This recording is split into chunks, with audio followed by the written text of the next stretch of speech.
Hello friends, जय जगन्नाथ। तो सकाळु उठिक मुझे चली गली टे ब्रश करने। तो ब्रश करके मुझे चाह पीदेली, कारण चाह न पीले मो दिन आरंभ हुए। तो एक्चुअली मार्केट जबार थिला, तो बो कहले कि टिके खाईदे जा, आसला बेले लेट हम। तो ये मुझे दहीबरा खाईदे मार मोर टे गपसप होलु।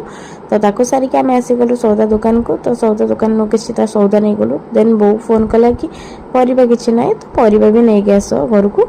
तो आम परिबा भी एबे जीवु। देखि पार्थिबे केते जोरे खरा होउची। तापर एठी झियो कोन गोटे डिस्कशन मो सह करथिला, जोथिला कि मो हसथिली। ठीक से मने पड़ने सेटा कोन कहउथिला।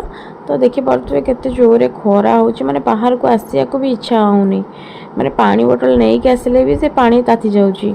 तो आमे आसी परिबा दुकान ने भी पहुंची गलु। परिबा किछटा किनि कि घर को एबे बाहरी गलु। तो फाइनली आमे आसी कि घर भी पहुंची गलु। जदि आज वीडियो आपन मन को भल लागिची, त like share comment and subscribe करिया को जमा भी भूलिबे।